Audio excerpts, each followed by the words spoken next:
Ed Larson and Amber Nelson from the Brighter Side here to check in with you, see how you're doing. Is your day more disappointing than a gas station sandwich? Are you trying to put one foot in front of the other in a glue factory? Did you try to throw your air fryer in the bathtub, but nothing happened because you were too lazy to plug it in first?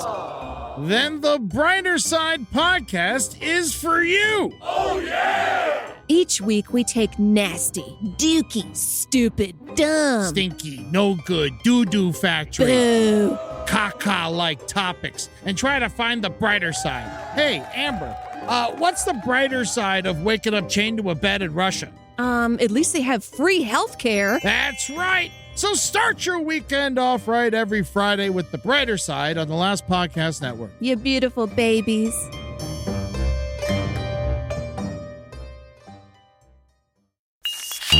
There's no place to escape to. This is the Last Podcast. On the left. That's when the cannibalism started. What was that?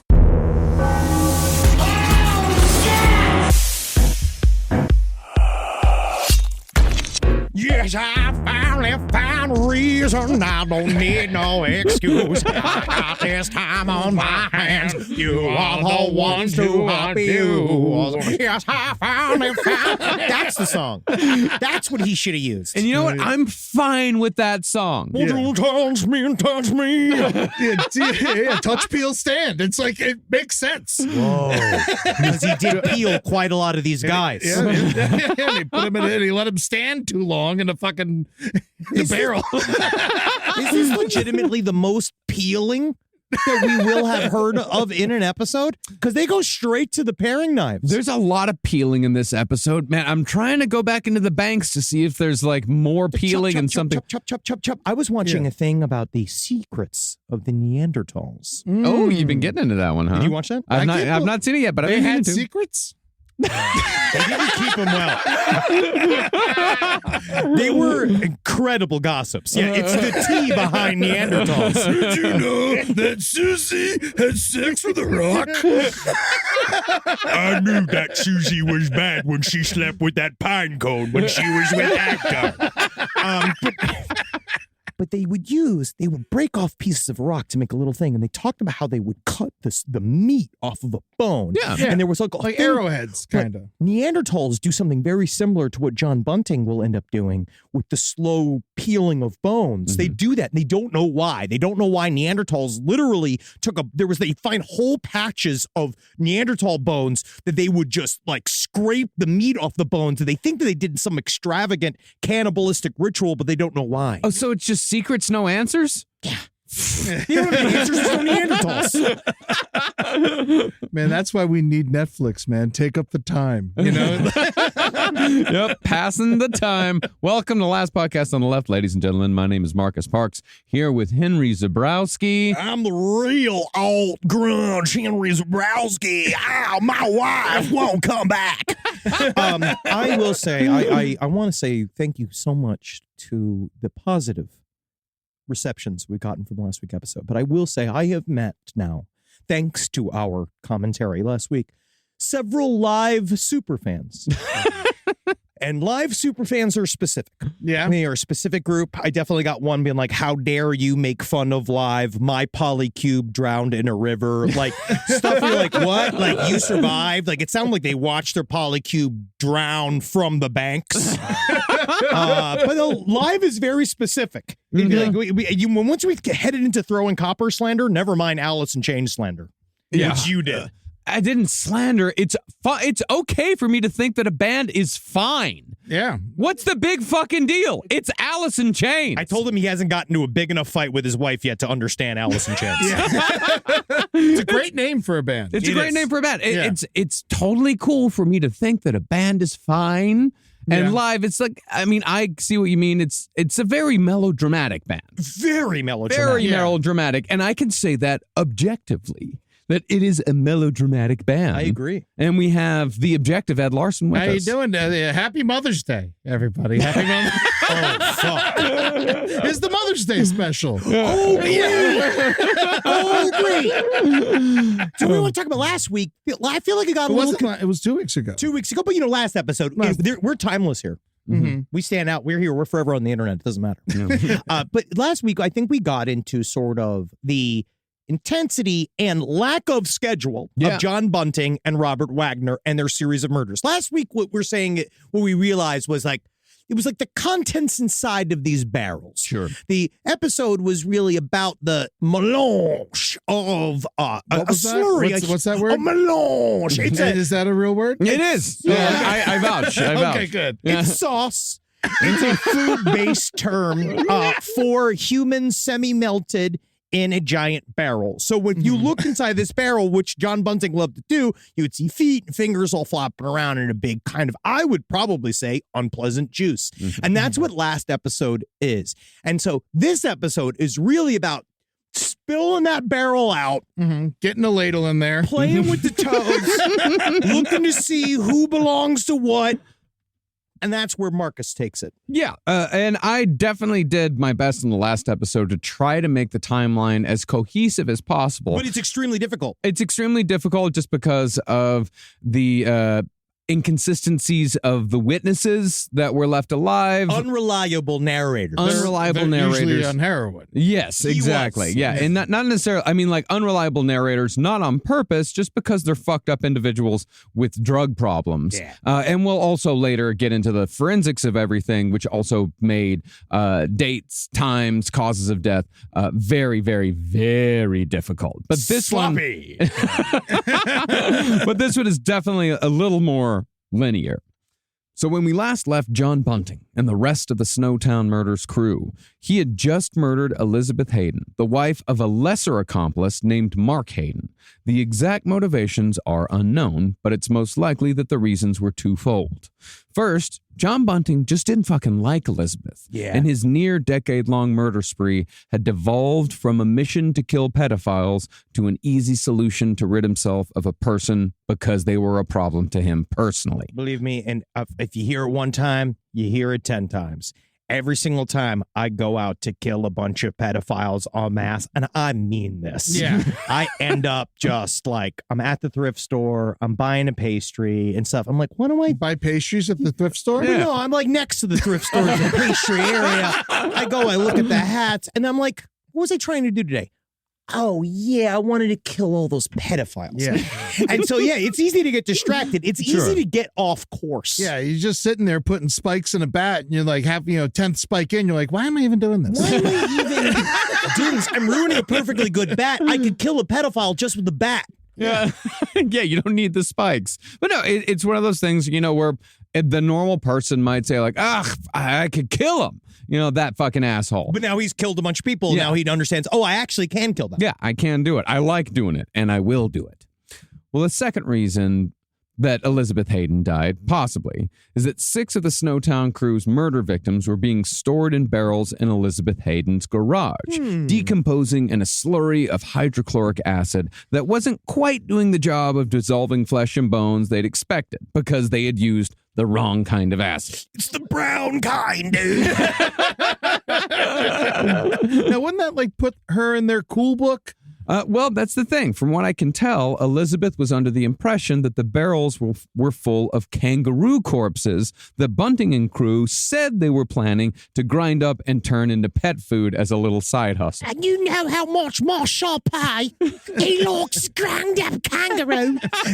Can you imagine feeding your dog a slurry of mangled, rotted kangaroo? Well, the problem is it wasn't supposed to be slurry. It just got to slurry because they hadn't figured out I think they hadn't figured out the kangaroo processing, process yet. Because remember, John Bunting worked at a slaughterhouse for years. So he's got this sort of it's I think what do they call it? No, they would say the Dunning-Kruger curve, or what is the Dunning-Kruger effect? Is that if you get a certain amount of information, just a little bit of information, you believe that you're an expert on the subject, but then the more you learn about a subject, the more you realize you don't know. Oh, Is that I think John Bunting, by working in a slaughterhouse, thought that, but of course, actually, I'm looking up right now. Kangaroo is actually an absolute, it is a meat used many times in dog dog food. No, sure, They I'm have a lot- Chewy. it's like deer meat over here. I'm looking at Chewy.com. Yeah. Specifically, verychewy.com. Yeah. It is. And, Yeah, you they know, like grain kangaroo. free is very popular these days. I don't believe in it. No, But, you shit's know, bad for older dogs. It's Yeah. bad for their joints. But Yeah. And hello to all of our listeners out at Chewy.com. We actually have quite a few. Oh, good. Thank you. Reno. That's the packing house. I have family members who've worked there. You're not supposed to can the dogs. But John Bunting, yes. So I feel like, all right, that's an educated. He knew that he could pose as this. And Educated guess that I have. I don't know that for sure. That's just an educated guess. the key to today's episode is the bodies in the barrels. So now he has these collection of barrels. We were kind of talking before the episode about how we've realized that John Bunting is one of the most product-based killers of all the product-based killers we have covered. Well, Can you that's- explain that? He's a process and product He's guy. both, yeah. Can you explain that to me? Well, we're going to get to that here in a second. Okay. Jumping ahead a little bit. But as far as the story goes with the kangaroo corpses in the barrels, or at least that's what they're telling Elizabeth Hayden, Bunting was telling her that the barrels couldn't be dumped because, as the story was told, they were killed with unregistered guns that could be traced back to John Bunting. That's what he's telling her. And this was after the Martin Bryant killings, the Martin Bryant massacre, where, he murdered 35 people. And that's when Australia, got their shit together, got rid of all their guns. I believe he was the one having sex with his mother. Yeah. I think he was. He was either having sex with his mother or he was having sex with an old lady that was posing as his mother.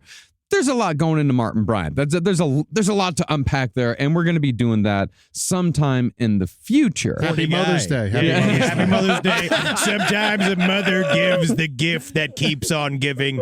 Come. But the point is that having an unregistered firearm in Australia, it's a serious fucking offense. Yeah, they and hate this is when the law is kind of new and when they're going real fucking hard on it. Plus, it brought down boomerang sales. And honestly, do you know what Australia's like when they're in a boomerang depression? Because guess what doesn't bounce back? The economy. Well, that's all to say that all Elizabeth had to do was look into one of these barrels and she would see a head floating in a putrefying slurry, and everyone involved would immediately go to jail. Okay, help me notice this row looks like Toby. Can you imagine this sluicing around?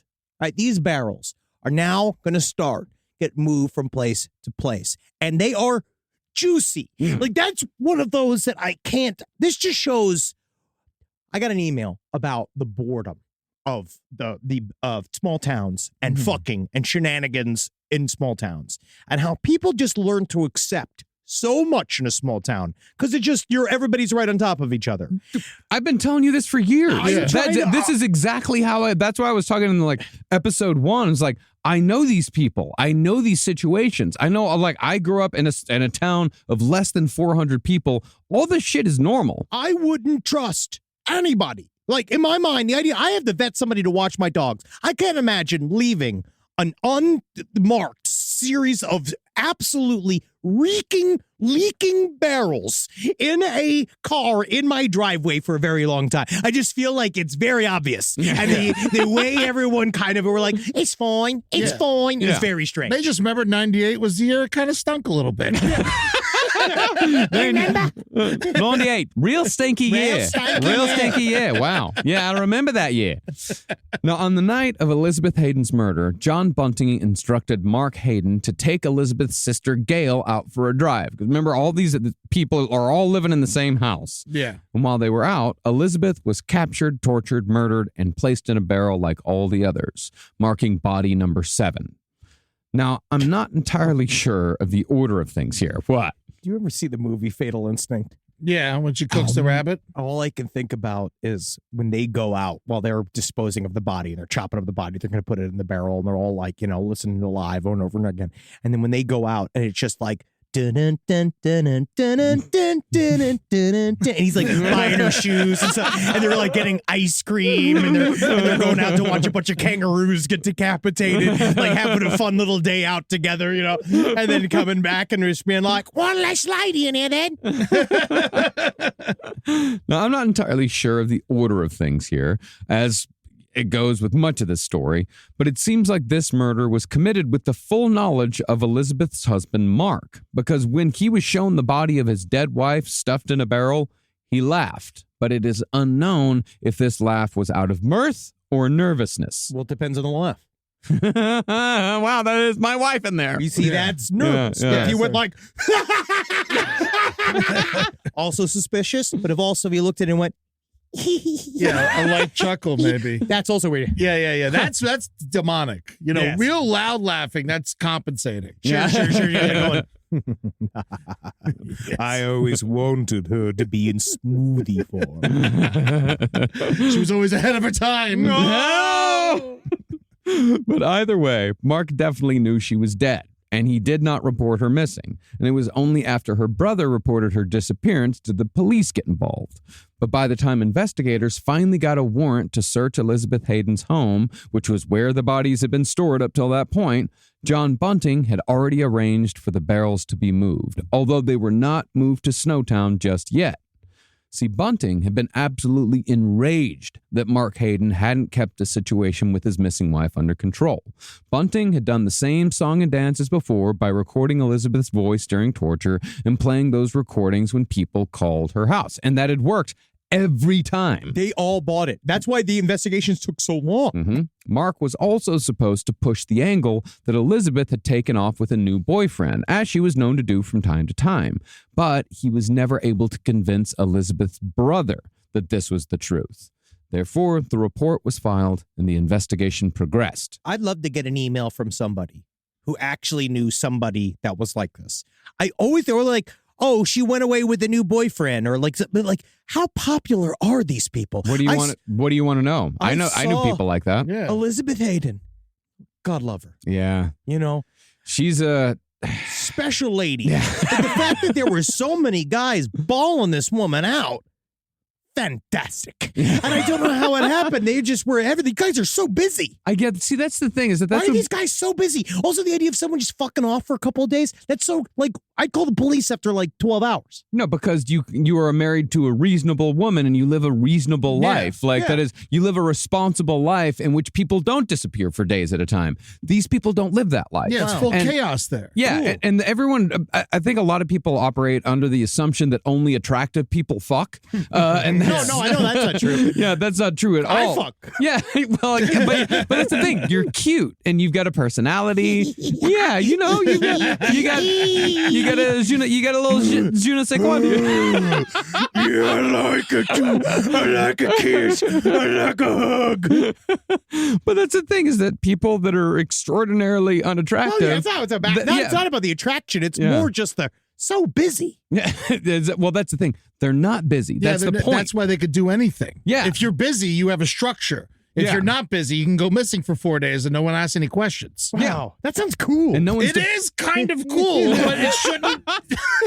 It's no way to live. It's definitely a way to fucking be in the grave by 47, Wow. 46. But hey, man, leave a crumb custard fucking sweet ass corpse. Leave a dog. horrible, desiccated corpse. Smile on his face, captain's hat on, martini glass broken, shoved up his ass.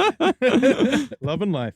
Now, Bunting did have an eventual method planned for disposing of these bodies permanently, but he actually had quite a hard time letting go of the corpses. See, while other serial killers may take a piece of clothing or a driver's license as a trophy, like Dennis Rader did, he had a whole collection of driver's license. He had a little box of mementos that he kept in his daughter's treehouse. The bodies themselves were John Bunting's trophies. Now, there are certainly serial killers who kept bodies in their homes. Jeffrey Dahmer and Dennis Nilsen, they're the most famous examples. They try to get rid of them.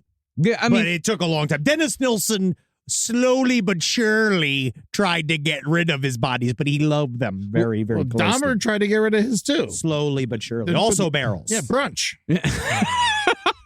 but, you know, That's unfair. That's unfair. All right. We don't know what happened to a lot of those bodies, honestly. And I feel like Jeffrey Dahmer's gotten a bad rap. I saw the show. He was sexy. but the difference is the motivations.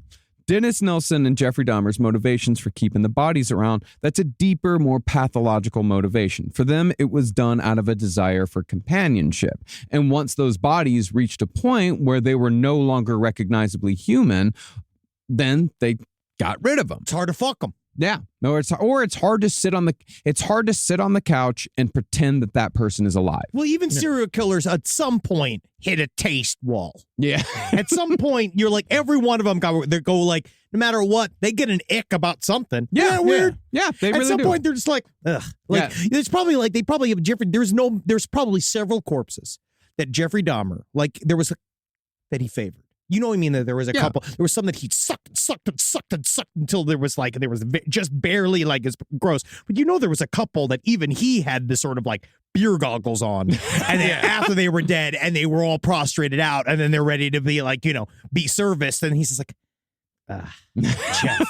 Yeah. Who were you last night? Do you think he ever like got into a situation like sometimes when I go to the farmer's market, my eyes are a little too big. I buy a little too much stuff, and then like a week later, I'm like, fuck, I didn't get to it. They all putrefy into a slurry at the bottom of the fucking vegetable drawer. It's gotta go. Oh, that's exactly what happens. But John Bunting was looking for that effect. Yeah. Yeah. And there are people who didn't really have a taste wall. I don't believe Ted Bundy had a taste wall. No. Because he would actually go out to the sites of his murder victims, like where he dumped the bodies, and he would have sex with the dead, and he would paint makeup on the heads until the corpses liquefied. Okay. And that's the thing. They're liquid now, so he cannot have sex. He physically can't have sex with them anymore. I mean, you can stick your dick in the puddle, but it's not the same, and it got no give. Yeah, No. but that's the thing. Even then, the puddle will eventually sink into the ground. Yeah. And then you're just fucking a hole in the dirt, and that's not what he wants. No, then you're life. Then you're Barry Keoghan Who's Barry Keoghan? from that movie You have from the Saltburn movie. where they eat the cum, all the cum stuff. Yeah, he eats the didn't watch- cum I and he didn't- fucks the grave and shit. I didn't watch the cum movie. It's good. It's not good. I don't know. I felt like it kept trying to offend me, but it never did. Well, it kept being like,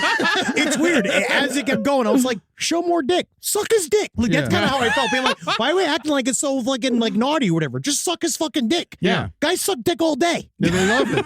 They love it. Dicks love getting sucked. They really do. That's what And some guys love sucking dick. Why not put it on film? Get do it. It's for everybody. Yeah.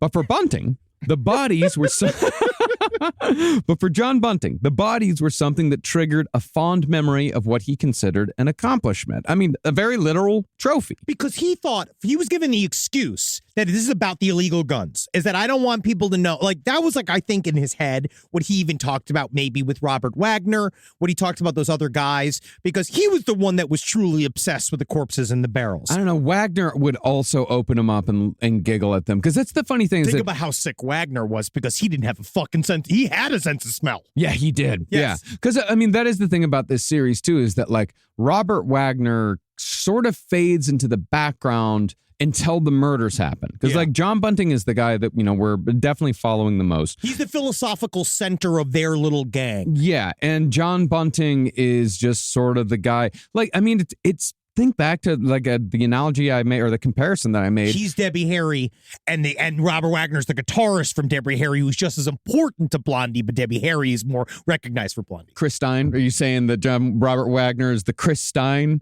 Who?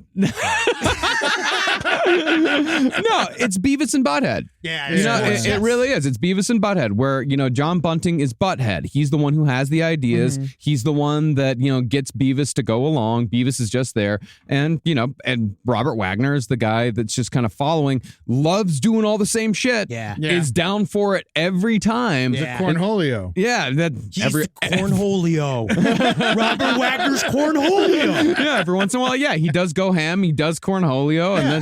Take me for the butthole. Yeah. That's exactly what he's doing. That's what this all is. Rise from your grave. Now, I'd imagine that a lot of serial killers would have loved to have this sort of relationship with the corpses of the people they killed. Tell me. The closest known serial killer to do this was probably Jerry Brudos, who made ceramic casts of the breasts of women he killed. He actually kept them on his mantle. He was killing women in his garage. He had a wife. Wow. And she wasn't allowed to go into the garage, and he would make ceramic casts of the breasts and put them on his mantle and be like, that's funny, right? I got it at a novelty store. And she'd be like, Yes, dear, that's fine. Yes, that's looks okay. wonderful. Love the severed tits. Most serial killers, however, are prevented from keeping bodies around because human corpses start to smell real bad real fast. Mm-hmm.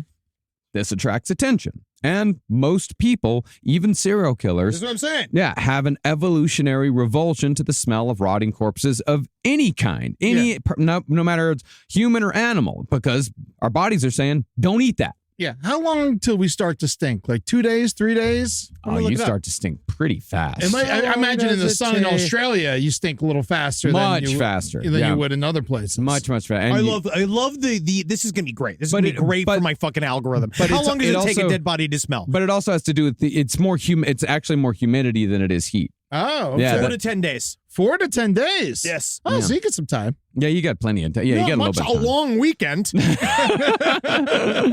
Yeah, that's why mummies are so well preserved, because it's heat, but it's a dry heat. But Happy you're not. Mummy's Day. Yeah. But if you'll remember, as we said, John Bunting was born with no sense of smell. So he would repeatedly open the barrels and marvel at the dead bodies of the people he and Robert Wagner had killed. It's like you or I would look at a fun tchotchke we picked up on vacation. Nice, like it. Oh, yeah, nice. Yeah, like it. Yeah, toe's still there. Good. Oh, yeah. Let me give. Oh. Need some salt. Can you imagine? I feel like, guys, would that kill you immediately? To eat, like to. Well, there was a bunch of acid in there. Yeah, that's bad. Yeah, to ladle putrefied corpse liquid slurry into your mouth.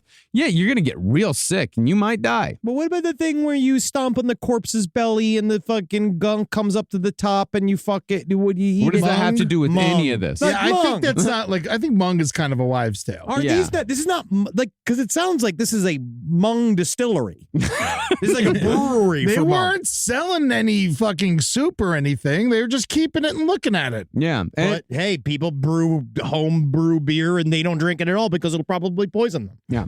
Well, I mean, but this is more putrefied flesh. It's a different thing. It's not a Putrefied flesh they and didn't organs. organize brew these. Yeah, if you throw some hops in there, I'm just saying it's different from Mung. that would be interesting if he had some burned oak barrels and he put them in there. You get some grains in there, some hops, and shit. Cask aged. Yes. Do you remember when we had the guy that came backstage in Oregon when we did the show in Portland and he brought us the whiskey that was all made, that was put in the casks, made course. from the caskets of murderers? I still have it in my office right now. Yeah. Yeah.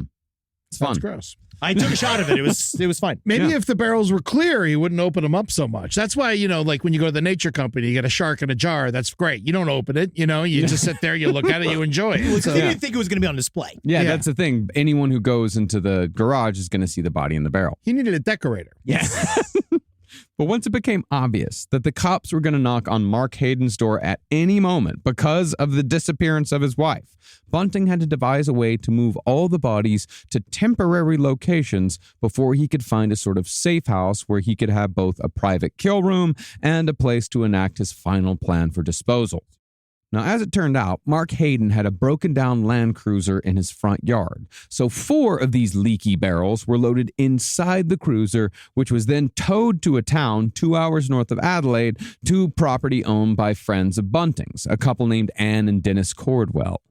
The moment Bunting arrived with the Land Cruiser, though, the Cordwells immediately asked, "What the fuck is that smell?" Can you imagine immediately you go, Seems you need a bit of a clean up there on your car there. Oh, God, I can't even imagine that. Like, now that I got 2 dogs, like picking up 4 piles of dog shit this morning, like I gagged just at that. And oh man, I got I got a dog shit trash can now, and if you don't change that out fast enough, it gets wild in there. There's this little mold on them. It's not poop. good. You're just like, wow, your poop's making poop. Well, Bunting gave them the same kangaroo pet food story. And since the Cordwells were probably well acquainted with these sorts of idiotic get-rich-quick schemes, they shrugged their shoulders and said, "Fine." All right. Yeah. all right. Now, can I ask a question about the barrels? Yeah. You said they're leaking. Now, are they leaking through the bottom, or is it they just have the tops on right? The tops are just not, they didn't buy like top of the line barrels. The way it seems to me would make sense is that like the wonderful coffee shop we do down the street. They have iced coffee cubes. Yeah. Then go inside of the coffee and causes the coffee to kind of like reestablish Keep being itself, coffee. right? So what I think what happens is you got a barrel full of these bodies, right? And then you fill it as much as you can with acid. And then I think that as it slowly dissolves, the liquid inside of it grows and pushes up out of the top of it in a sort of a kind of a frothy. Yeah, gets foamy and frothy. Yeah, and then it comes up out of the top. And also, like if you leave a slow cooker too long or you fill it up too much. Very much so. Yeah. And I also think that because they're moving in a hurry, they're not, this isn't white glove service. This isn't room and board. And You know also- what I mean? They are lifting these up, they're slapping back and, And they're forth. opening them a bunch. You gotta Yeah, yeah. if you keep Yeah. them shut, that's another thing. Yeah, they're wearing out the lids. Yeah. Well, soon enough, though. Yeah, it's gross. Logistics. Well, soon enough, though, the Cordwells moved from their more spacious property up north to a home near Snowtown in January of 1999. The only place to put the Land Cruiser now was in the Cordwells' front driveway, so they had to live with the stench of death anytime the wind blew in the wrong direction. The fifth barrel, meanwhile, was put into an old car in the backyard of Bunting's home in Murray Bridge, baking in the Australian sun while awaiting its next location. Spread across these 5 barrels were 7 bodies, some whole, some lightly butchered. You know what would have stopped this in a fucking second? Nextdoor. Nextdoor app. Oh my fucking. What's that smell? It is literally like, I follow it. My favorite is just being like, there has been a man casing our home for a robbery / group rape. I know he has. Meanwhile, like you see a shot of a man across the street in a UPS uniform. And you're like, this man comes several times a day to see whether or not I lay prostrate in the living room waiting for his sexual-based attack. And you're like, that's a fucking delivery man. These people are watching you, dog. You gotta be careful out there, man. Yeah, man, I didn't even realize it, but I bet I'd probably show up on those because the coffee shop that I go to a few times a week, I go in, I get my coffee, I come back and I sit in my car and I read a novel while I enjoy my cinnamon roll and my flat white. How do you do that? Because it's nice. You don't sit in the coffee shop? No, it's too loud in there. Some people like, eating in the car. That's why when you go to In-N-Out, they're like, in the car, or are you going to take it to go? Well, I do it as a shame eat thing where I eat an entire rotisserie chicken alone by myself in the car in the parking lot of Gelson's because I'm so hungry that I can't continue forward. That's why your hands are always slipping off the wheel.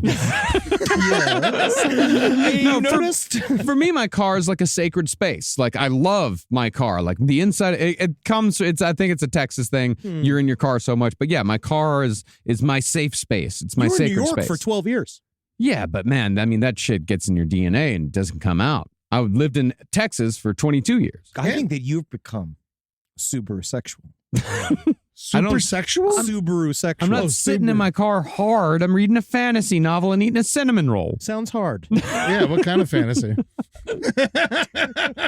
I wish there was a quiet coffee shop. That's what all it is. It's about a quiet coffee shop where he can eat his beans. Anywhere from medieval to Victorian to urban. It's fine. Okay.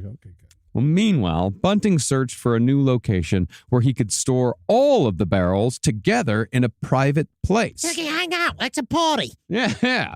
And he soon discovered that the state bank in Snowtown was up for rent. This building was owned by a farming couple who tried turning it into a plant shop but had failed, so the bank was sitting empty.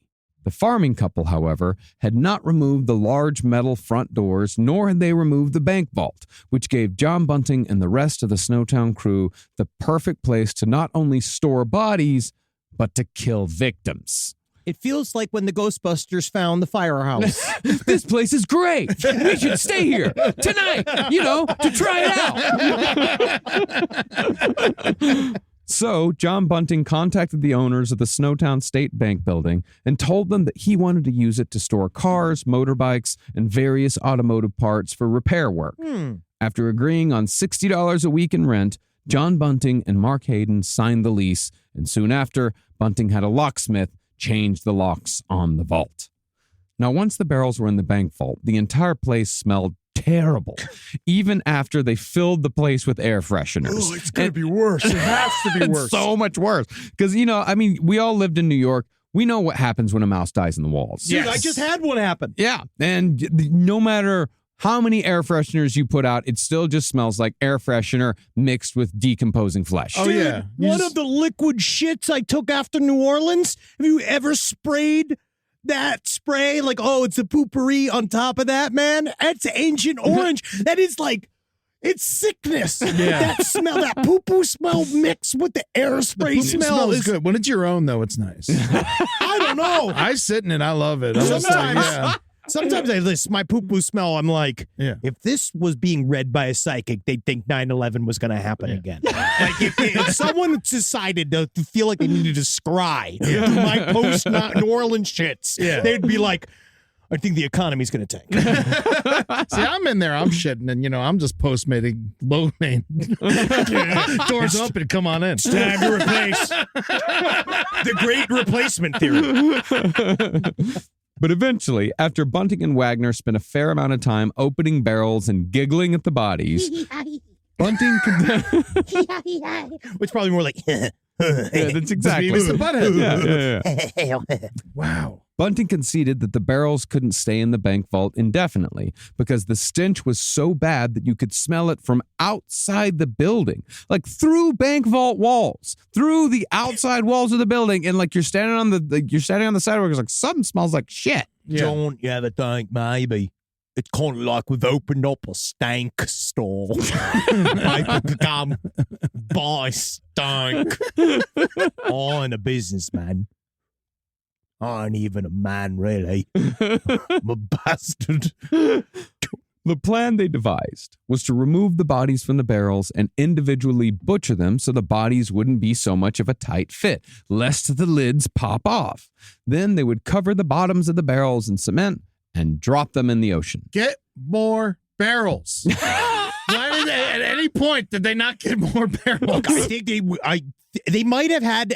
How many? We don't even know how they got the barrels. Do we? They got them at the store, They, right? they purchased them, right? Yeah, they just bought them. Yeah, Yeah. they didn't they're not barrel makers like it's fucking 1896. Like Yeah. they're buying plastic black barrels. Yeah.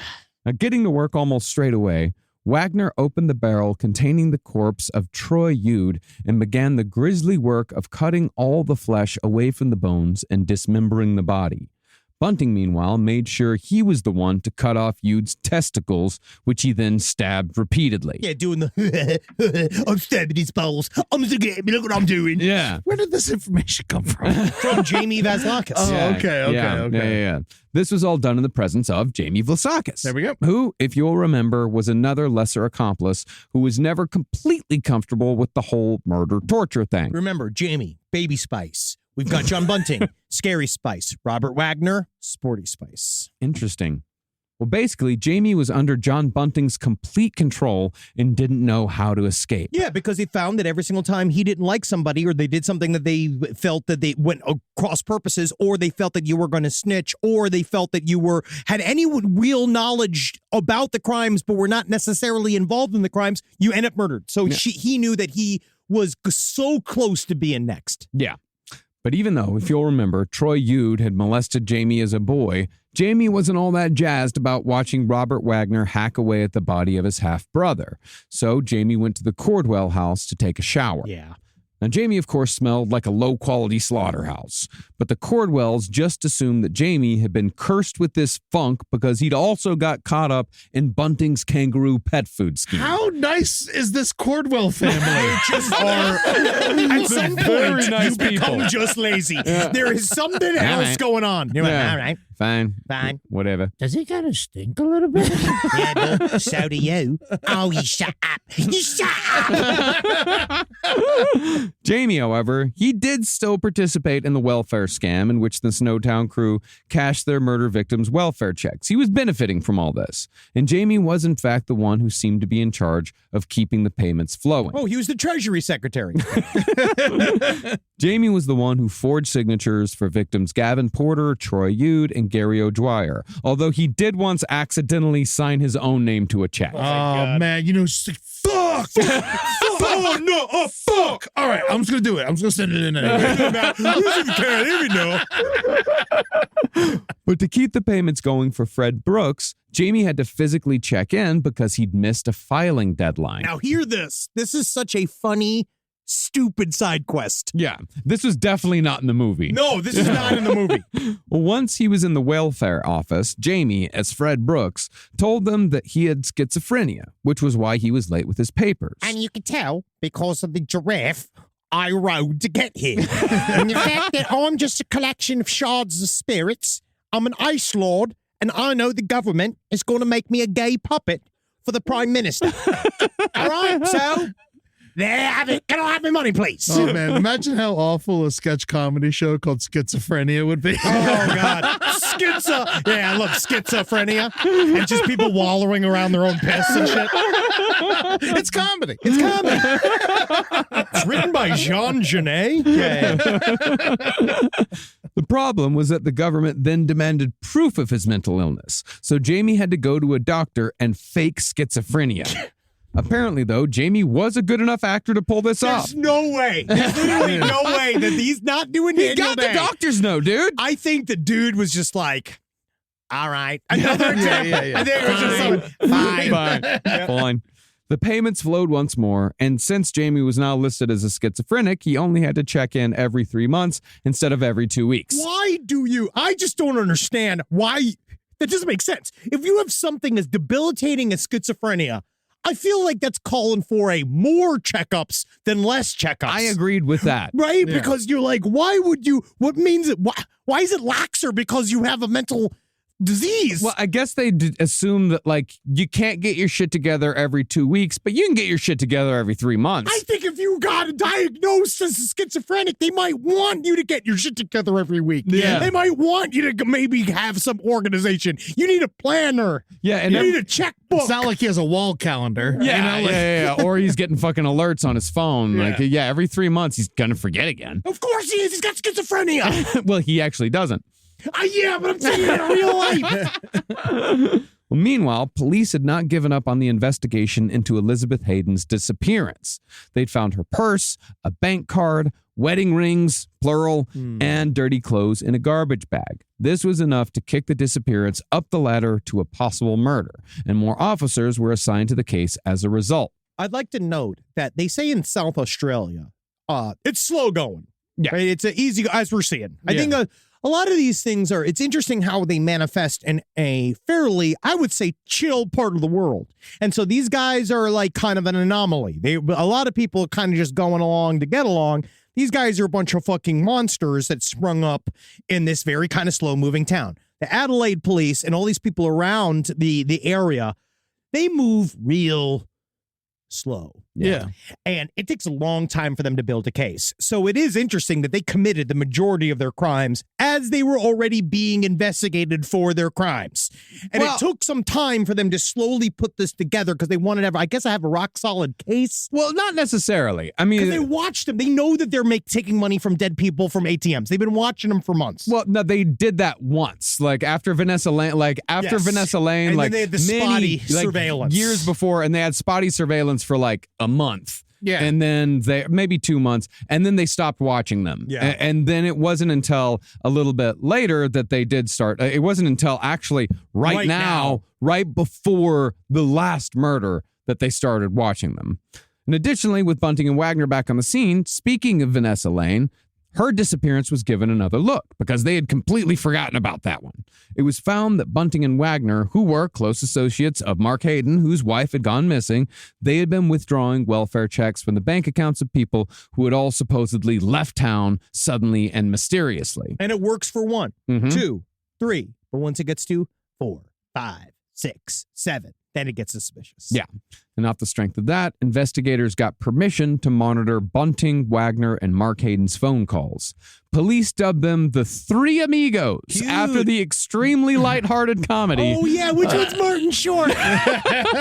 Jamie. Bunting. Yeah, no. No, Chevy Chase. Well, I'm Bunting's just saying- definitely Chevy Chase. But he's short, though. Do you have anything besides Mexican food? My favorite is, would you like to take me out and kiss me on the veranda? Lips will be fine. But them naming them the Three Amigos, this was long before they discovered how gruesome this case was going to be. Oh, I don't think they were amigos at all. My thanks. They were bad. But what they did know was that these people were connected with the disappearances of no less than 4 people. And unbeknownst to Bunting, Wagner, and Hayden, police began recording an incredible amount of phone conversations over a period of 8 weeks. But it was during this last period of highly increased surveillance that the Snowtown crew committed their last murder, which was the only murder actually committed in the village of Snowtown. Yay! We got there. Yay! Now, by May of 1999, John Bunting and Robert Wagner believed that police had given up on their investigations. But on the day that Bunting and Wagner decided to return to murder, it didn't really matter because it just so happened that that was one of the days in which they weren't being watched. They just... That's the slow going thing that you're talking about. Yes, they idioted their way into being good at this. Yeah, somebody was speeding, and so the cop was busy. Yeah, Well, looks like I've lost the next 8 hours. Now, perhaps appropriately, considering how off the rails the mission had gone, Bunting and Wagner's last victim was not a part of Bunting's wall of spiders, nor, to the best of our knowledge, had this victim abused or molested anyone. Instead, murder victim David Johnson was merely a person in Bunting's circle of dirtbags Bunting just didn't like. He was also Jamie Vlasakis' stepbrother somehow, but the ins and outs of that rat's nest of relationships is far too complicated to explore. You know that song, I'm My Own Grandpa? I'm my own grandpa. It's Yeah. sort of, everything about these people's connections is like that song. Yeah, but this is where John Bunting, he wanted to be a serial killer now. Now all of the auspices of a missionary-style motivation are gone. He just wants to kill. Mhm. He's very, very excited about it. And now it's like, we got a fucking murder studio. I want to break it in. Yeah. Now, the setup for David Johnson's murder was that Jamie Vlasakis would tell David that he had a friend who was selling a computer for just $200. Great deal. But they had to drive out to Snowtown to get it. Never go to a second location. Now, there were a lot of phone calls arranging the capture of David Johnson that were recorded on police wiretaps. But for some reason, could be Australian law, could be a manpower problem, authorities couldn't listen to the phone calls in real time. Instead, they heard all of this after the fact. What's the point? Isn't the point of monitoring the phone calls to catch them? No, it's gathering evidence. Yes. Yeah. But also it's to maybe catch them. It's also to try to catch them. I mean, that's what we try to do here in America. Well, we also have a military-sized police department in almost each city, so we have a lot of manpower. Well, you yeah, don't and we're want also a to. surveillance state as well. And we go and we have a RICO. The whole RICO thing allows them to kind of mobilize hundreds of cops at once, and they just do live 24/7 wiretaps on people. Also, you don't want to arrest somebody and let them get away from lack of evidence. You got to make sure you got their fucking ass. Oh yeah, of course. This is they will eventually amass quite a bit of evidence. Yeah. But even so, none of the so-called 3 amigos ever outright said what they were doing. Of course, because they were doing stupid gangster talk on the phone. Yeah. All police heard later was Bunting asking Jamie if the machine was all set up. And Wagner asked if Pusshead was on the way. Oh. What an awful, that's so fucking stupid. And they're all going like, all right, no worries, back and forth, because that's how they say things are cool. Mm-hmm. Now, once David entered the Snowtown bank, Bunting and Wagner were waiting with handcuffs. After he was restrained, they took his wallet and got his PIN number and bank information. Then they recorded David's voice like all the others, but this time, Bunting was trying a new method. Instead of a tape recorder, Bunting was attempting to use recording software on a 1999 desktop computer. He wanted to go digital. Yes. He's becoming the Moby of serial killers. He thought that he could get a lot of sound bites together and string them together on a computer. Yeah. But guess what?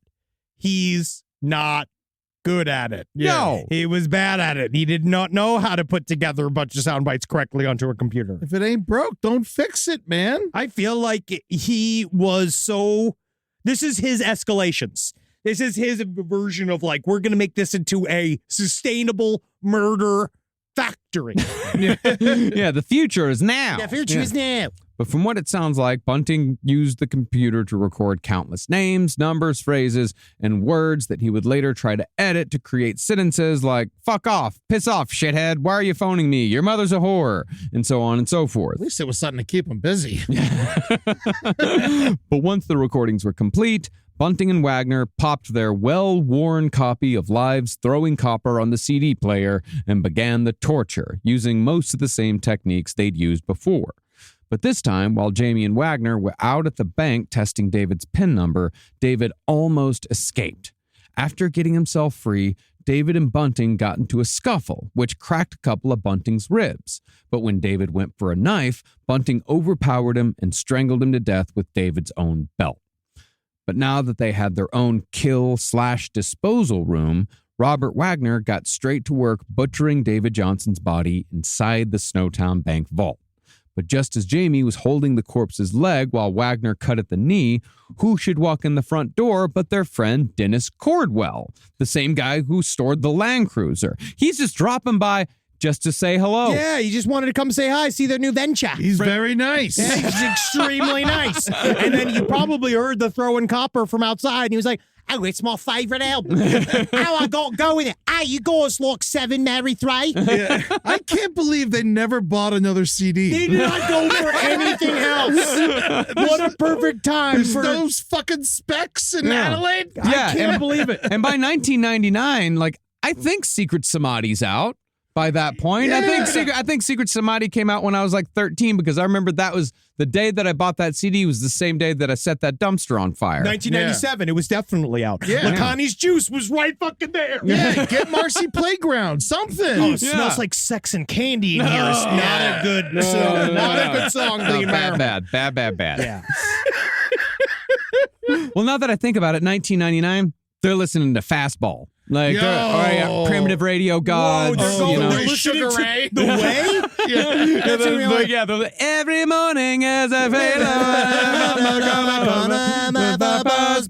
Ouch! That was the remix. Now, luckily for the three amigos, Bunting just so happened to be outside of the vault at the time, so he distracted Dennis Cordwell by showing him his new computer. Later, Cordwell I recalled... got a thing right here. You see how a little snake goes around corners and going along this, right? Chasing after the apples. You want to make sure to run into the obstacles there, because they can't out your snake. Isn't that nice? I like this computer here. How right here? It's a thing called pornography. You heard of it? There's teddies there. Look at It's this. everywhere. Look at this here. You ever thought you could play pinball on a machine? You didn't Oh, know. look, you can play pinball on this computer. It's amazing. Easy. Ball never gets stuck. I'm spending the next 3 or 4 hours downloading Secret Smarty right now. And then in the back, it's just... Solitaire. You play Solitaire? It's a great game to play by yourself. But once Cordwell was shuffled away, Wagner and Bunting decided to take their debauchery to the highest level when Wagner came out of the vault with a chunk of Johnson's flesh that had been sliced off the corpse's leg. As Jamie later remembered it, they all went to Cordwell's house with the meat and told Cordwell that they had some fresh kangaroo to share. It's kangaroo, everyone. And Again? and this is, they're wanting to bolster their story. They're wanting to say, like, yeah, we're absolutely doing this kangaroo pet food thing. And now look, we've got some kangaroo flesh we got some meat. Well, great. I definitely am so happy you're taking this weirdly just found semi-warm room temp kangaroo meat from that extremely smelly bank vault. Thank you. Oh, amazing. I didn't know what we were going to do. The HelloFresh guy didn't arrive because the postmaster got shot in the head. He's just scared of him, and he's like, Yeah, it sounds great. Yeah, he said, cook it up. So Wagner went to the kitchen and fried up the human flesh in a pan. They look distinctly different, by the way. Human meat is very, very close to pork, and Yeah. kangaroo meat's very dark. Yeah. Well, I mean, maybe he had it wrapped up, but it was then cut into squares. And Dennis Cordwell, unaware of the providence of the meat, joined Bunting, Wagner, and Vlasakis in a bout of cannibalism. We got there. And I think that the reason why he didn't know the difference in the meat was because Wagner overcooked the fuck out of it.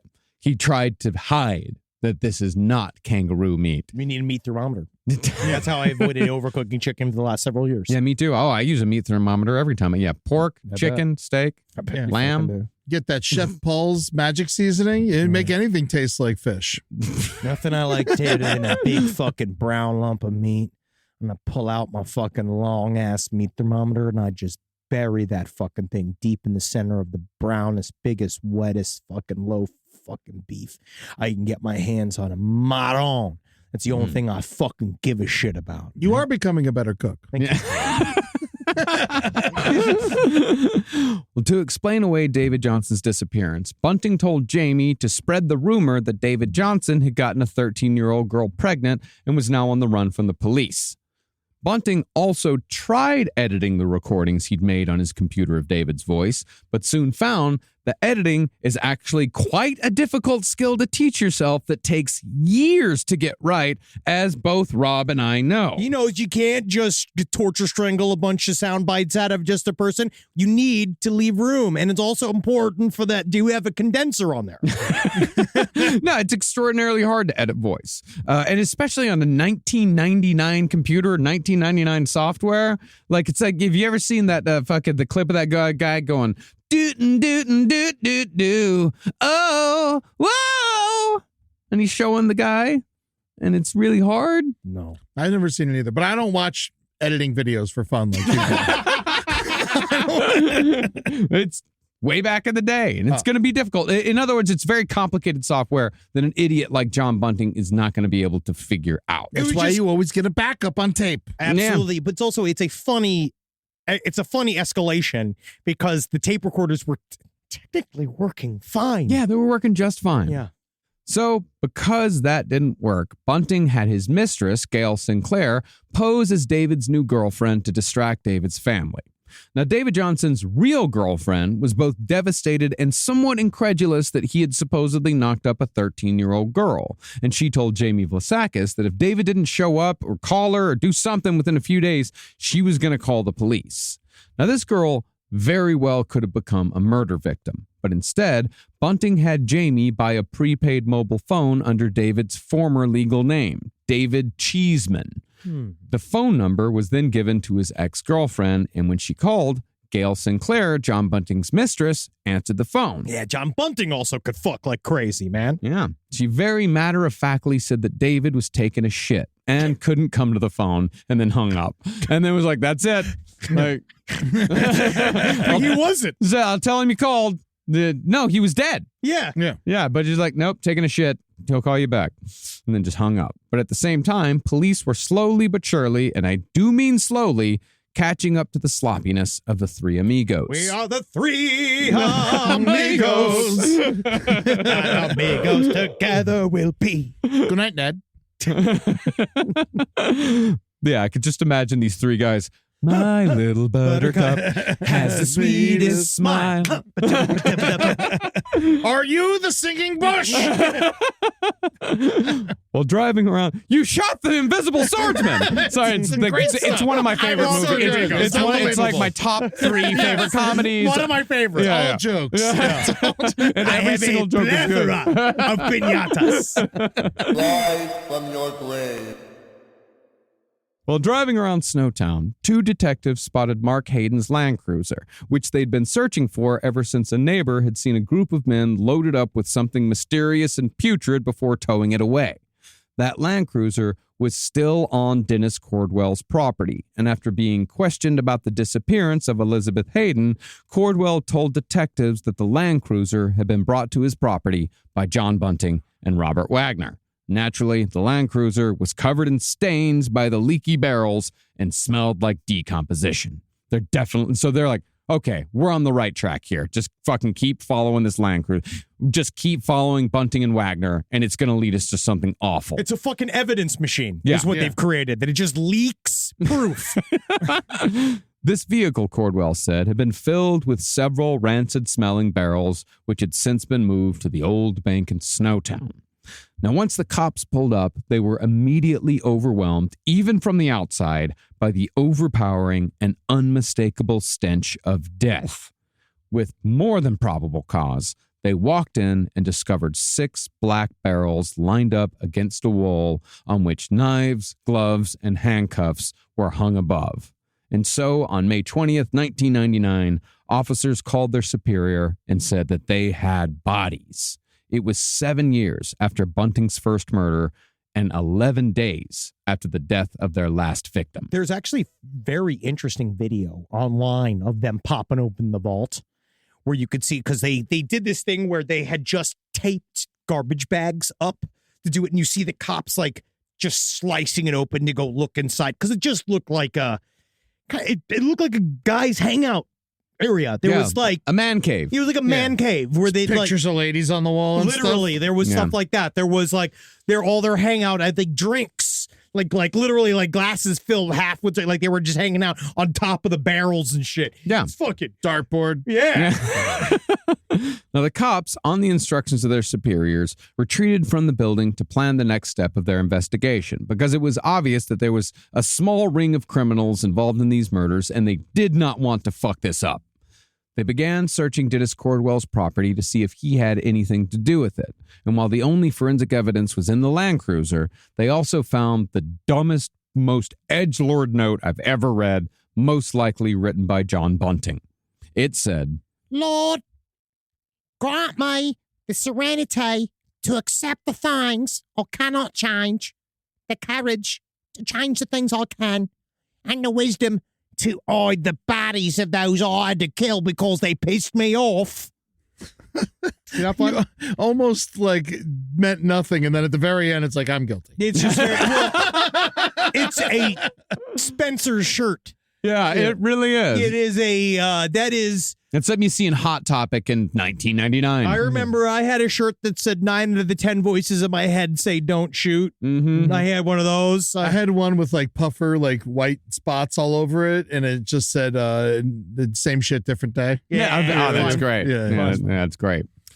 Well, after that, all available officers were rallied to Snowtown State Bank, where they told residents of this quiet village they're just there to make routine inquiries into a drug bust. There's definitely not a bunch of bodies over there in that building. No. But really, they were there to survey exactly what was hidden in the vault at Snowtown. After unscrewing the lids of the barrels, investigators found, as one writer put it, a toxic soup of bones, arms, legs, and heads floating in a stew of liquid decomposition. Not surprisingly, a lot of the officers who were there that day were deeply traumatized by both the sights and smells they experienced. It's fun because it's like they put the ghoul in goulash. That's a good one. It's really good. I don't write these things down. Yeah. None of this is prepared. But while they had to spend all day and all night cataloging every bit of evidence in the bank, and there was quite a bit, the barrels could not be moved out by hand. They couldn't just sort of like circle their way out. You know how you move. Yeah, you gotta get a hand cart. Yep. And that's lest the human soup slosh out onto the floor like a cup filled with too much coffee. Because you gotta tilt it. Yeah, you gotta tilt it back. Yeah. That's why you gotta get the ladle. Yeah. Yeah, honestly, they could have used a chef. Yeah. Where's the bear in this? That's what they need, man. The ladle patrol. Like a guy goes like, hey, I hear you need a human soup. I'm over to a pasta. They're like a big fucking chef's hat on, big mustache. Some guy shows up late. It's like, no soup for you. No soup for you. Finally, though, someone brought a handcart after forensics had enough time with the barrels in the spot where they were found, and the bodies were loaded into a truck and driven to Adelaide Police Headquarters. Meanwhile, in the small hours of May 21st, detectives and officers arrived at the homes of John Bunting, Robert Wagner, and Mark Hayden with arrest warrants. All three were arrested without incident, although Bunting was characteristically combative and chatty. Jamie Vlasakis, however, wasn't even on police radar when it came to the murders, even though he'd been cashing checks from the same people just like the rest of them were. It was only after Jamie unloaded everything he knew about the murders to a friend did police arrest him after the friend reported everything they heard, because the friend was freaked the fuck out. Man, he was so close. Yeah. Yes. I mean, they really would have got away with it. They would have got him eventually, I think. They were very bad at it. Yeah. They definitely would have got him eventually. They began to, serial killers sometimes move into a state. Sometimes it is almost magical thinking. Like Richard Ramirez was certain that the cops would never find him because he was working in league with Satan. But it happens a lot with these guys. They begin to believe they are invincible. They begin to believe that, because it's either one or the other sometimes. Where, if you know, obviously it's more complicated than that, but more oftentimes you see a serial killer who wants to be caught. Like we say oftentimes they go into berserker mode, where they do a bunch of careless shit and then get caught, like towards the end of a crime spree, where somebody like John Bunting was just extremely bad at it. And he began to feel that because he was being surrounded by protection, I'm great at this. Yeah. I'm a very good killer. And as a matter of fact, maybe there is some form of mystical edge to me being a hero and doing the things for the quote unquote right reasons. And that's why no one will catch me. Yeah, the universe wants me to do this. Wants me to be doing this. Well, within 24 hours, Jamie had spoken to a lawyer, and the lawyer negotiated immunity if Jamie told them everything he knew, or so they thought. Jamie talked for 6 days, telling everything he knew, but would learn for another 10 months that his immunity request had been denied. Got, dude. Now, How does that happen? They cops lie to you. Yeah, cops are fully allowed to lie to you. They didn't say anything. You're like, oh, yeah, you got your immunity. Yeah, it's great. Yeah, tell definitely. Us, tell us everything you know. A cop can't promise anything to you. Anytime a cop promises you something inside of interrogation room, it's a lie. Because they can't promise. Yeah. Do not do anything until you have a paper in front of you that you have signed. Yes. Yeah, do not say anything at all, ever. Now, the media immediately lost their shit when they heard about the bodies in the Barrels murders, initially comparing the depravity to something akin to what was found in the home of British serial killers Fred and Rose West. Be thankful you missed that one, Eddie. All right. The story was also... Because I'm not talking about it ever again. I'll send it to you. Yeah, send it to me. I'll fucking not read it. Documentaries you'll like. The story was also immediately dubbed the Snowtown Murders, and when the story reached America, Adelaide was labeled as Australia's gruesome true crime capital, which, in fact, it very much is. And we can't wait to see you in August when we come to Australia for the JK Ultra Tour. Oh my God, we should roll Henry out in a barrel. Oh man, and spill me out with a bunch of soup. Yeah, get us good barrels. Yeah. I personally love Adelaide. I think it's a great town. beautiful. Yeah. We'll see you when we're there. Wait. But just like we had after the captures of Ed Gein and Jeffrey Dahmer, Snowtown's street jokes started immediately, which I will now ask Ed to deliver in his inimitable style. All right. So why is it so difficult to get a bank loan in Snowtown? Why? Because it costs an arm and a leg. Eddie, too soon. All right. Or why is service so slow at the Snowtown Bank? Why? Because they only got a skeleton staff. Oh, Come on, you fucking idiots. Inappropriate. There was a mentally handicapped man that was turned into chicken noodle. All right, here's one. What was John Bunting's savings accounts filled with? What? Slush funds. Oh, hey there. That last one you wrote. That one's mine. It was the best one. You just missed submitting for the Tom Brady roast. That's why you had to write for that. The Snowtown also became a true crime destination, complete with merch. Pictures were sold depicting skeletons hanging out of barrels, captioned, "I've been to Snowtown and survived."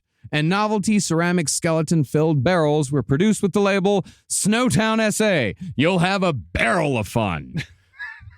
It's not clever, though. They went hard on that. I mean, I feel like it's not clever. We can mix it up. It got me. I was it's actually might. How about instead of a Pick barrel one of full, those up more with a- fun than a barrel full of monkeys? How about more fun than a barrel full of honkies? Does that work? Can I get that shirt? Yes. Yeah. We'll pick it up when we're in town. Well, even the police got in on the fun just a bit, almost naming the Snowtown investigation Task Force Barrel. But after that was deemed to be too salacious, they renamed it to something totally nondescript, Task Force Chart.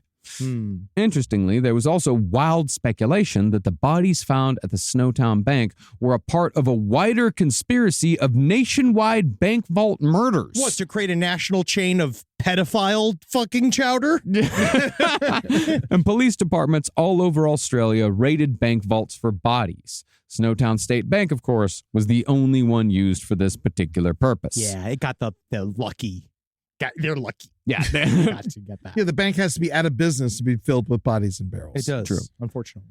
Now, once Jamie Vlasakis was examined by a mental health professional, it became obvious that he was a damaged, highly unstable, emotionally stunted individual who'd found a sort of father figure who would just tell him what to do in John Bunting. But even so, Jamie was charged with 5 murders in April of the year 2000. Meanwhile, police had started working backwards through John Bunting's past to see if they could find the body of Clinton Trezise, Bunting's first victim, because it was kind of an open secret at this point amongst certain people that, because John Bunting talked about the murder of Clinton Trezise all the time. Yeah, that was his big brag. It was his first murder. He was like, yeah, that's why, this is why I do this, blah, blah, blah, blah, so on and so forth. But when they spoke to Bunting's old next-door neighbor at 203 Waterloo Corner Road, Skews mentioned that Suzanne Allen and Ray Davies had also mysteriously disappeared from the neighborhood. These were victims 2 and 3, and the police at this point hadn't even heard these names. Skews then told investigators about the tunnel that Bunting, Wagner, and Hayden had dug just for fun years earlier. This was the same tunnel Skews had helped fill. It's just like, I gotta say, man, you're saying some suspicious fucking shit. Like this idea of being like, yeah, it's crazy because they're like, a bunch of guys, obviously disappeared around them. We kind of really didn't say anything. And then there's like big old fucking hole. And they put a bunch of shit in there and I can help them cover it up. No problems, no worries there. But otherwise, I don't know what else I saw. I don't know what else you'd want and what you'd be curious about. The cops like, what? What the fuck else? What? The bodies of Davis and Allen were found after minimal digging, and from what Skews said, he had no idea he was helping to bury bodies at the time, and was haunted by this knowledge for the rest of his life. This is why curiosity is a good thing. Always pursue your thoughts. Sometimes you're getting paid for a job, it's like, $30, dig this hole, sure. Most of the times I would say truly for your own protection, never ask questions, but ask a couple. Just a couple. Now, once it came time for trial, the prosecutors partly had to rely on the testimony of Jamie Vlassakis for the specific causes of death. See, in some cases, forensic pathologists were able to determine that victims had died of strangulation due to broken hyoid bones in the neck. Usually, when someone's strangled, it breaks a bone in the neck. That's how they determine the cause. That's what they said was suspicious about Epstein. Yeah. But for the rest, the bodies had mostly been found in a state of suspended putrefaction, meaning that the lack of oxygen in the barrels had stopped the process of decomposition at the putrefaction point to create a sort of human slop. Remember how in the 60s and 50s they just put a lot of like whatever would float in pudding and in Jello? Oh, yeah. That's what this is. Yeah. Oh, okay, that's fun. The when you have these barrels, they're just like years they're sitting in there? No, months. Oh, a couple of them were sitting in there for years. I guess. Michelle Gardner, I think was her name, the fourth victim. They found them all in 1999, and everything kind of started in a couple of years before that. I believe Michelle Gardner was killed in 97. Yeah. So a couple of them had been in there for a couple of years, but that's the thing. Without oxygen, like they'd open them up every once in a while. Yeah, but not for enough time. Not for enough time. So yeah, I mean, if you remove all oxygen from the atmosphere, then yeah, they're not going to decompose past a certain point, because what happens with decomposition is that the, bacteria and certain things within your body start to eat away at your flesh in order to survive, and that's what causes the body to putrefy, turn into liquid. Yeah. But at a certain point, that can only decompose a body so much. So without oxygen, it stays at that liquefied point. Yeah, Marcus, I'm having a lovely time tonight, but could we maybe choose an appetizer? Is there any way for where's the waiter? No, those are the sorts of conversations I have when Caroline is on the couch watching TV and I'm just standing there. Oh, yeah, that's me. Natalie has experienced the same one-man show. Yeah, the standing and talking while they're on info dump. It's called. Yeah, the info dump while they're just trying to do a crossword. Yeah, it's all upsetting shit. Every once in a while, Julie will be like, "So what are you learning about?" And I'll start half a sentence in. I'm like, you know what? You don't want me to finish this. You don't want to know. There's no reason. Why would you know this? Well, this liquefying of the bodies made forensically determining cause of death all but impossible on a lot of the victims. For those specifics, the state had to depend mostly on the testimony of Jamie Vlassakis. But even after pleading guilty and giving all the information he could about the 12 murders Bunting and Wagner committed, or I think they committed 10 or 11 together, but Bunting definitely was involved in all 12, Jamie Vlassakis was still sentenced to life in prison, although he is eligible for parole starting next year. Oh, wow. 25 years after his sentence began. Matt Singer. I can already hear it. I don't know what he sounds like. Now, as far as the other trials went, Bunting and Wagner stood trial together and pled not guilty to every charge. As a result, their trial lasted for nearly a year and featured 220 witnesses. The witnesses alone took 140 days. That's too much. It's very long. New. Well, now in the United States, they have a thing that's called like juror fatigue. They talk about stuff like this now, where they say like you have to figure out how to do these because like it melts people's minds watching stuff for that long. Yeah. But out of the entire year in which every piece of evidence was examined one by one, Bunting and Wagner's defense only took up 80 minutes of court time, less than an hour and a half. Oh my God. To lamely claim that there wasn't enough evidence to convict Bunting and Wagner. I have a statement from my client. It says here, series of criminally laid banana peels were left near the barrels. Am I getting this right? And they slipped and fell in there. The defense rests. Really good work, everybody. Really good work. If the barrel don't fit, you might have quit. There was, of course, very much enough evidence. Very much so, yeah. Almost there was like barrels full of it. Yeah, you don't get to say that very often. Yeah, there were literally barrels full of evidence. Barrels of evidence. And Bunting and Wagner were both sentenced to life in prison without the possibility of parole. But while Bunting said nothing after his sentence, Wagner stood up and made a pitiful speech about how they were just doing what the police had refused to do, completely ignoring that the majority of the people they'd killed had nothing to do with molestation or pedophilia in any way whatsoever. They were either homophobic murders, transphobic murders, or just people they didn't fucking like. Man, I got a lot of emails about how like they do create areas where pedophiles like live together in communities, like where you could sort of like release them and sort of like a safe release like you do with Buffalo. Oh no, there was that one building on like 26th and 1st in Manhattan where like everyone was like, oh, that's the building where like they put all the pedophiles. Yeah. And I got to tell you, just as long as it's not anywhere near an M&M store, it's technically illegal. Maybe it was further north in Stuytown. But it was like right on the border of a school. But basically, a lot of the conversation was that recidivism is pretty close to like 80%. Yeah, they come back to suck. Especially when you put them all together and they can compare notes. Yeah, they hang out. They just fantasize all day. Mark Hayden, meanwhile, was able to get a separate trial because he technically only assisted with moving and storing bodies, and he was present when some of the crimes were taking place. But even so, he was found guilty as well, although he was sentenced to only 25 years in prison. That means that Mark Hayden is set to be released, Tuesday after next. Is that interesting? On May 21st. Wild. I'm looking at this article right now. So he is 65. He's going to be allowed to be out on a conditional release. There are exclusion zones that he can't go to. I don't know how you're going to fucking keep him from doing that. I don't know how that works. He has he's constantly monitored. He is banned from attempting contact with any of his victims' families. He has to obey a 9 to 6 a.m. curfew. He'll be electrically monitored. And I guess he's not allowed to talk to the media. But yeah, he's only supposed to go certain areas. Yeah. But I don't know how you stop him. I guess they watch him. But as we see, sometimes the South Australian government doesn't necessarily keep a thorough view. Yeah. So we'll see. So if he can't talk to his family, but he killed his wife, can he not talk to anyone, like his victims' families? Can he not talk to anyone in his family then? No, I don't think so. Well, he can't talk to his wife's family. Yeah, but once you marry somebody, they're your family. They're your family. Yeah, and so, but I think the marriage is annulled when you kill them and you dismember them and you put them in a barrel and they turn into soup. Technically, he did not kill them and dismember them. He drove John Bunting away. He was the Postmates guy.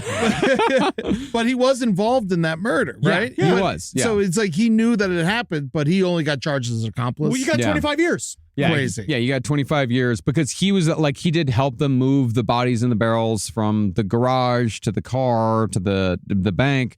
And he was present during a couple of the murders, but didn't participate. And that was, Jamie Vlasakis came in and testified and said like, no, Mark Hayden didn't participate in anything. He's a good guy. What are you talking about? No, he's a nice guy. Well, as far as Bunting's life in prison goes, he's still a fucking dick and has been known to dip pencils in his own feces before stabbing people with the tips to make sure they get infections. So he's killing people? No, they just get infections. He's just fighting guys. Oh, okay. No, and and he's not it's- going anywhere. See, a pencil, that's not, we all know the pen is mightier than the sword.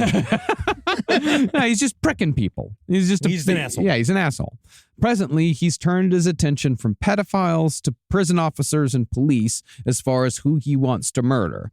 He's an absolute menace to everyone in prison and speaks nonstop about escape, revenge, and the details of his crimes, cornering anyone unlucky enough to get stuck in his company.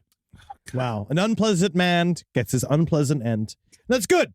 Yep, that's I mean, good. so he'll die in jail, hopefully. As well, no, he'll die in jail, as will Robert Wagner. They're both life without parole, so those guys aren't getting out anytime soon. I doubt that Jamie Vlasakis is ever. I think Jamie Vlasakis is going to be like Leslie Van Houten, where it's just going to take forever, and then maybe one day he'll get released. Maybe one day, but I think he's going to be more like a Tex Watson, where it's just like he's fucking in there forever. He's just yeah.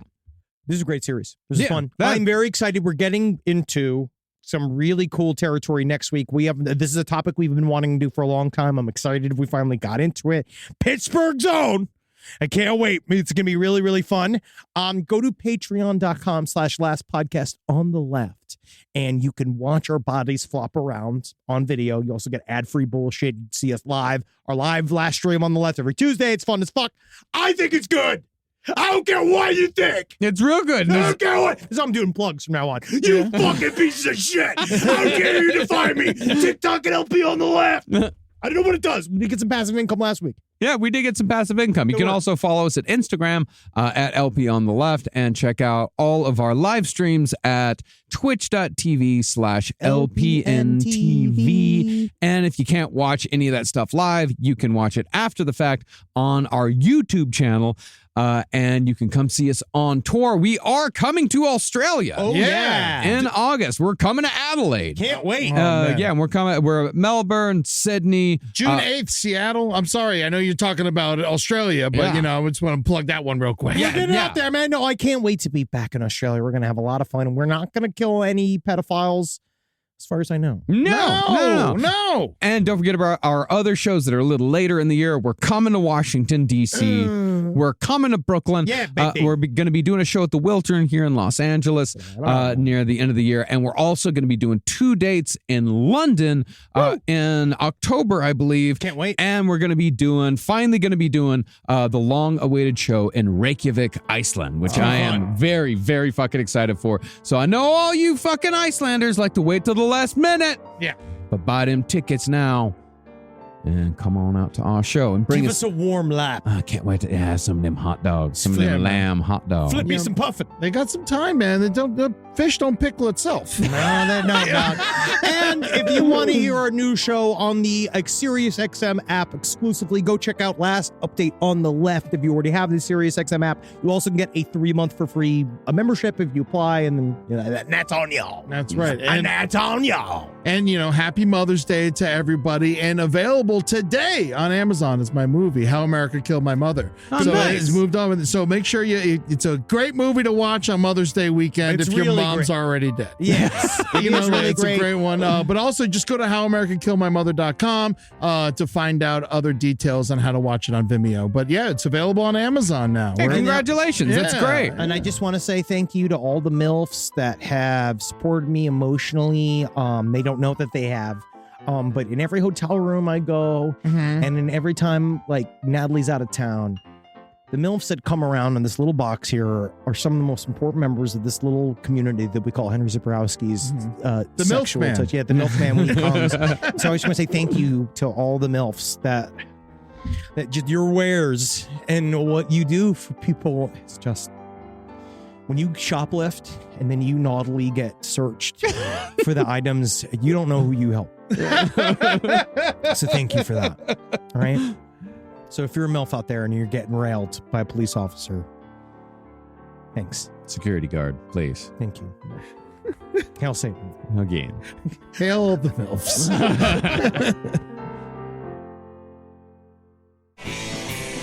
This show is made possible by listeners like you. Thanks to our ad sponsors, you can support our shows by supporting them. For more shows like the one you just listened to, go to lastpodcastnetwork.com.